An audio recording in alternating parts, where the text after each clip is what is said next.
Hello, everyone. So, my goodness, it's been such a long time since you've heard from me, and so much has changed for me in this time. It feels like the last time I spoke to you was like two lifetimes ago, and I mean literally. It feels like I've started two whole other incarnations since then. So much has changed. But I'm not here to talk about me today. I will give you a personal update on what's going on with me in my life for those of you who have taken an interest in my journey. But what we're doing today is an update from Adamu. Adamu has been knocking on my door, so to speak, for a while now. He's been saying, really, it's time to start speaking to the world again. It's time to start telling people what's going on because it seems big things have been going on. So I guess without any further ado, let me hand over to Adamu, if you'll just give me a moment to tune in to Adamu.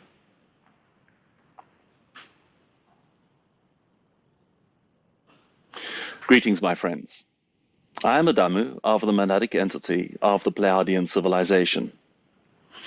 And as Zingdad has indicated, this is indeed a time of great change, and not just for him personally. There is so much change happening on every level of this existence in which your planet finds itself. And since change is really sweeping through your existence, I think you might find change happening in your life too. I think you might find personal changes like a desire to move location, a desire to change vocation, a desire to release old friends and family members and find new ones. These kinds of changes can certainly be expected. Where you find yourself feeling drawn, feeling inspired to make these changes, I would like to invite you to very seriously consider them. It will be necessary for you to make moves in your life to find yourself in alignment with greater spiritual changes. Now, I wish to speak about these great changes in far more depth quite soon. There will be a follow-up from me where I will talk about really what's going on the macro scale, what's going on in the galactic environment, and how it impacts your planetary experience. And there will be significant impacts. But first, I need to catch you up on some old news, some very old news indeed. The ancient red vampire, now you might recall, recently, Zingdad's little friend needs to vacate the premises. You might recall the last time we spoke, there was news about the ancient red vampire, and those of you that have been following my work with Zingdad will recall that the news was that this personage had expired. His life's journey had ended. Now, if you're not familiar with this material, please, I don't wish to rehash all of it now. Please do go back and pause this and review that material before continuing here. That news generated quite a lot of interest. I was not surprised that it did. And it has had profound impact on your planet. But let me first begin to tell you about the ancient red vampire himself. I could not really give you an update much sooner than this, because we needed to observe what was occurring with this being's soul. As an incarnated person, you probably won't be very familiar with what happens after death. There seems to be an opinion that all of the action is down here on Earth, and then there's a bit of a pause, and then you're back for your next incarnation. Well, that's not correct at all. Incarnated life is but the smallest fraction of what occurs in all that is. So when one passes over, there's so much that happens. And in the case of the ancient red vampire and beings who have had very traumatic lifetimes, there needs to be a long period of patient, gentle quietude, a kind of a stasis. You can almost imagine the soul in a sort of a hospital bed, a quiet, slow place for them to gently and slowly be awoken to their greater awareness. If you do this too quickly, it's truly a devastating shock to the soul. To suddenly become aware of who and what you really are, and to look back on this life that you have lived and all of the atrocities that you've committed. The shock to the soul of knowing who you are and knowing what you have done will tear a soul apart. And this is not what we want. So there was a gentle process of returning. And as this process proceeds, we need to see, what does the soul choose? There is always a hope that the soul will choose for transcendence, for love, for positive evolution. That the soul will say, my goodness, so much harm, so much pain, so much trauma has been caused. I now wish to balance that by being an agent of good, by being an agent of love and healing, and I will commit myself earnestly to the good.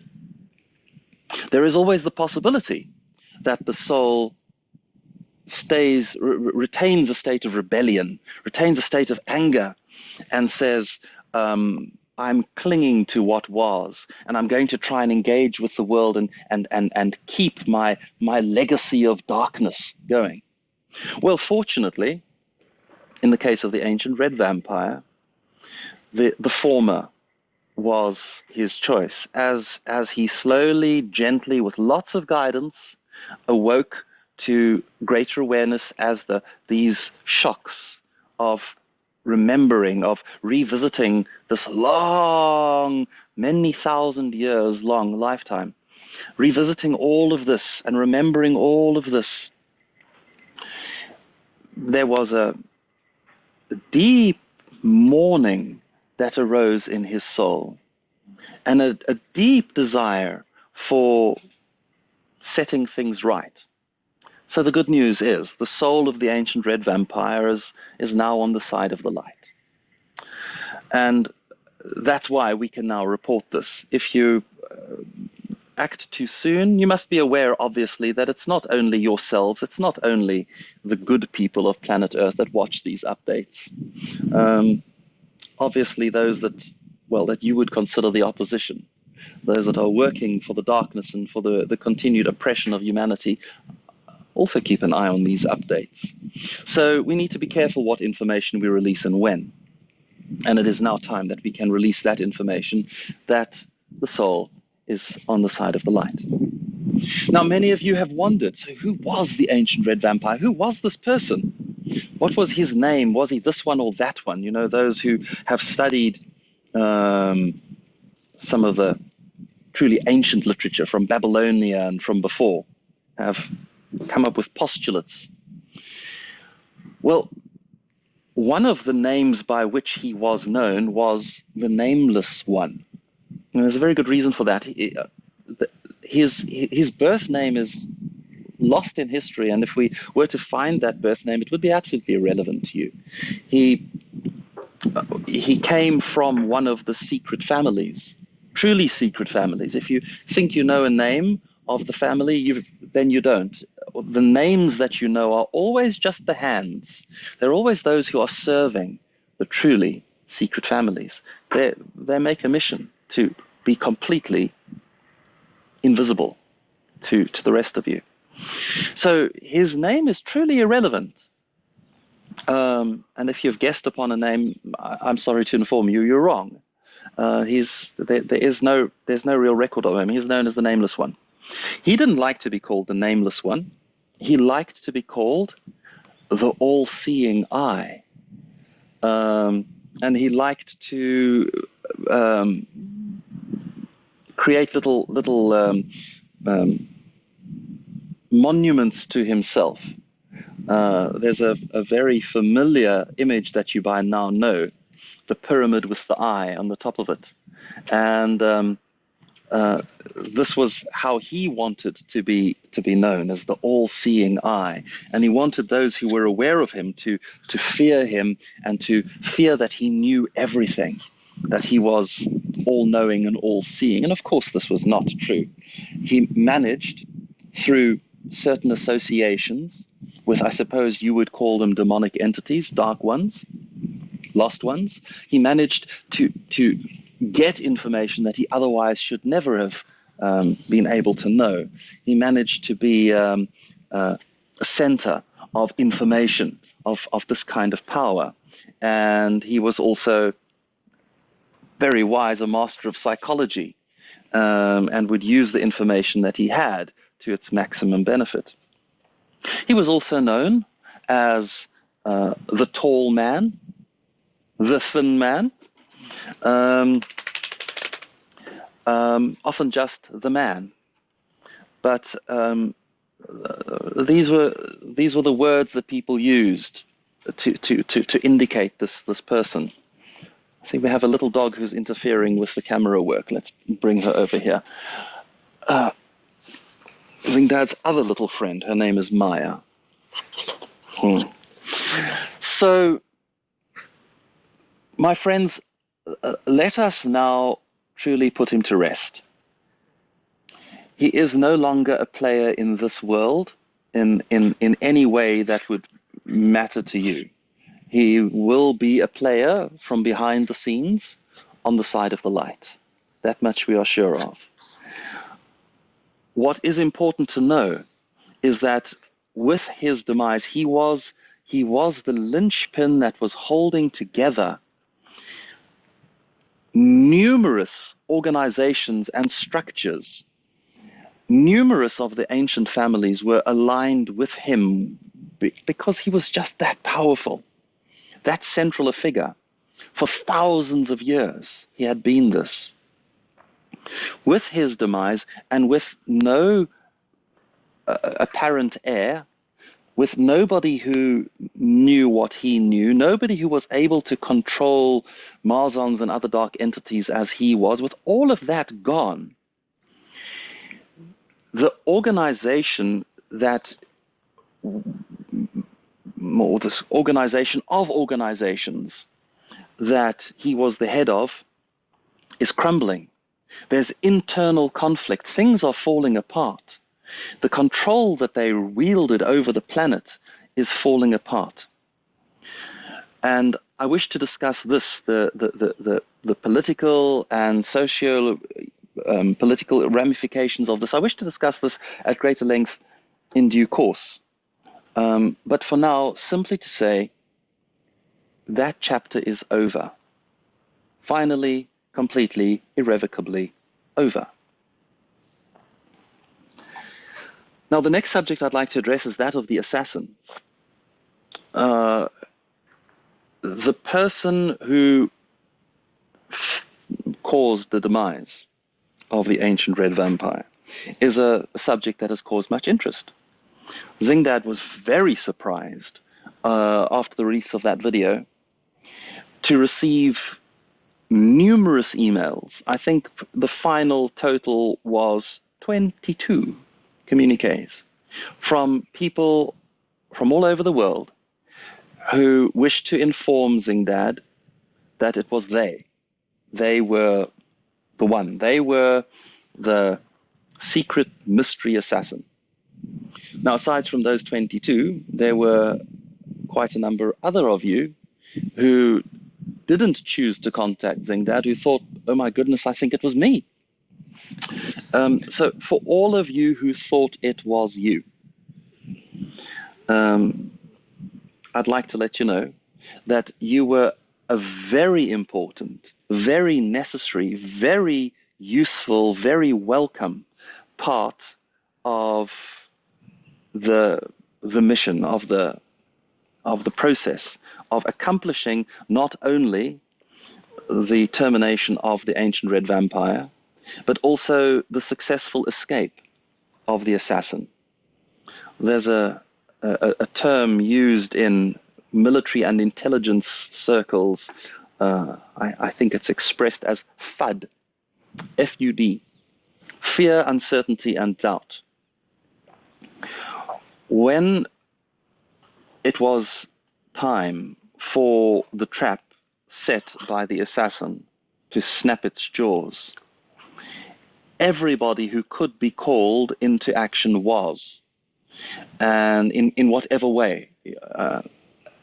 And so many hundreds of you around the planet were more or less at the same time period were conducting operations, which suddenly it seemed very strange to you, in a spiritual experience, under the influence perhaps of some hallucinogenic, whilst meditating, whilst in a ceremony with friends, something strange happened, and you felt yourself engaged in an operation.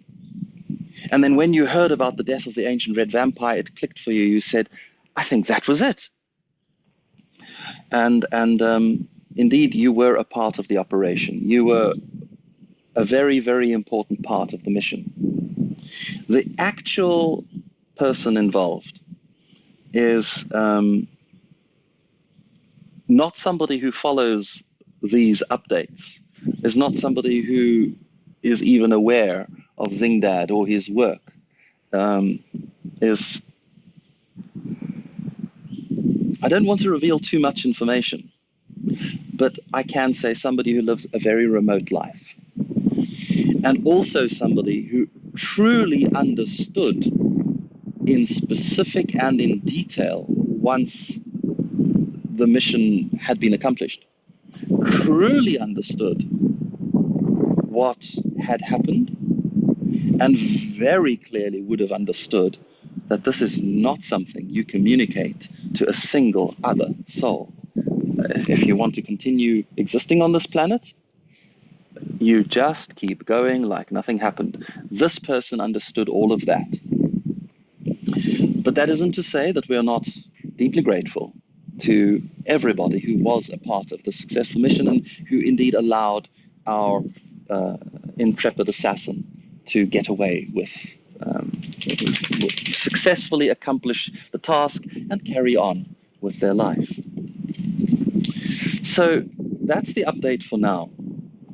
Just catching you up, just saying this is where we're at. This is the closure on the previous story.